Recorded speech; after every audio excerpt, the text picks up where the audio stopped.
इस वीडियो में जनरली हम लोग बात करेंगे इलेक्ट्रॉनिक कॉन्फ़िगरेशन के बारे में। बहुत ही इंपॉर्टेंट टॉपिक है ये, एग्जाम में क्वेश्चंस भी आते हैं। चलिए फिर स्टार्ट करते हैं इलेक्ट्रॉनिक कॉन्फ़िगरेशन। देखिए स्टूडेंट, जैसा कि आपको मालूम है, एक हमारे पास न्यूक्लियस होता है इसी एटम में, ठीक है। और न्यूक्लियस के बाहर से क्या होती हैं? सेल्स होती हैं। ये आपने पढ़ा होगा अपने प्रीवियस क्या नाम है क्लास में या प्रीवियस लेक्चर में आपने पढ़ा होगा कि इसके बाहर बहुत सारी सेल्स होती हैं। मैं मानता हूँ ये पहली सेल है, ये दूसरी सेल है, ये तीसरी सेल है, चौथी है, पांचवी है। मैं 2 सेल और बना लेता हूँ। हमारे पास 6 सेल हो जाएगी और ये हमारे पास क्या हो जाएगी? सेल नंबर 7 हो जाएगी। जैसा कि स्टूडेंट आपको मालूम होगा कि एटम के अंदर न्यूक्लियस पाया जा रहा है। न्यूक्लियस के चारों तरफ आउटर सेल्स पाई जा रही हैं। इन्हीं आउटर सेल में पाए जाते हैं सब सेल, और सब सेल के पास होते हैं ऑर्बिटल्स, और इन्हीं ऑर्बिटल में रखे जाते हैं इलेक्ट्रॉन। तो इसी को हम लोग चीज़ों को डिस्कस करेंगे। अब मैं ये मान के चलता हूँ कि पहला मैंने सब सेल ले लिया, फिर मैंने दूसरा ले लिया, फिर मैंने तीसरा ले लिया, फिर मैंने चौथा ले लिया, पांचवा, 6 एंड 7। ये हमारे पास सेल है, याद रखिएगा सेल। पहला सेल, दूसरा, तीसरा, चौथा, पांचवा, छठा, सातवां। अब मैं मान चलता हूँ पहले में एक सब सेल पाया जा रहा है सिर्फ एस, दूसरे में एक एस पाया जाता है, एक पी। अब आप कह सकते हैं सर ये एस पी डी एफ जो मैं अभी डिस्कस करूँ, ये क्या होते हैं?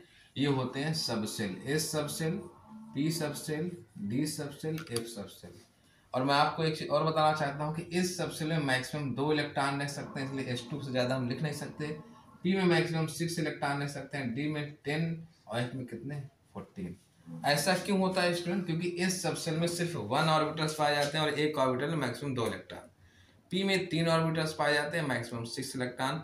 डी में 5 ऑर्बिटल्स पाए जाते हैं, मैक्सिमम 10 इलेक्ट्रॉन। एफ में 7 ऑर्बिटल्स पाए जाते हैं, मैक्सिमम 14 इलेक्ट्रॉन। अब आते हैं इसकी तरफ। तीसरे सेल में हम लोग स्टूडेंट देखेंगे कि 3 सब सेल पाए जाते हैं। एस भी पाया जाएगा, पी भी पाया जाएगा, और क्या पाया जाएगा? डी भी पाया जाएगा। चौथे में स्टूडेंट याद रखिएगा, हम मान के चलेंगे कि अपने पास ये चारों पाए जाते हैं। पांचवें में हम लोग रख देते हैं जो है 5s, 5p, 5d and 5f। अब एक कम कर देते हैं, 6x, 6p। उसके बाद अपने पास हो जाएगा 6d और बस ये कम करेंगे। उसके बाद आ जाएगा 7s, 7p। ये आपको याद रखना है। अब आते हैं रूल के हिसाब की तरफ कि इलेक्ट्रॉन का जो फीलिंग होगी सब सेल में वो कैसे होगी। तो ऑफ-बाउ के प्रिंसिपल की तरफ जाते हैं हम लोग। ऑफ-बाउ के प्रिंसिपल कहता है कि इलेक्ट्रॉन हमेशा लोवेस्ट एनर्जी लेवल से हायर एनर्जी लेवल की तरफ जाएंगे। चलिए इसके लिए हम लोग एरो वाला मेथड यूज करते हैं। मैंने पहला एरो मारा, जो आ जाए तो यहाँ भी लिखेंगे 1s, मैक्सिमम कितने इलेक्ट्रॉन? 2 इलेक्ट्रॉन। उसके बाद स्टूडेंट फिर आप ऐसे एरो कीजिए, क्या हो जाएगा आपके पास? 2s, 2, फिर 2p, 3s2, 2p6 हो जाएगा स्टूडेंट, 3s2। फिर इसकी तरफ हम लोग जाएंगे स्टूडेंट, 3p6, 4s2। इसको हमारे पास में आ जाएगा 3d, 10, 4p6। उसके बाद 5s2। फिर यहाँ पे हमारे पास आ जाएगा स्टूडेंट 4d10। उसके बाद हो जाएगा 5p6। उसके बाद हो जाएगा 6s2। उसके बाद इस तरह से स्टूडेंट हम लोग ये इधर जाएंगे, हमारे पास क्या हो जाएगा? 4a14। उसके बाद 5d10। उसके बाद हो जाएगा 6p6। उसके बाद हो जाएगा 7s2 स्टूडेंट। और लास्ट में स्टूडेंट हम लोग ये इधर की तरफ जाएंगे, हमारे पास हो जाएगा जो है 5a14। उसके बाद 6d10। उसके बाद हमारे पास क्या हो जाएगा? 7p6। तो ये हमारे पास स्टूडेंट होगा ऑफ-बाउ के प्रिंसिपल से लोवेस्ट एनर्जी लेवल से हायर एनर्जी लेवल की तरफ इलेक्ट्रॉन की फीलिंग होगी।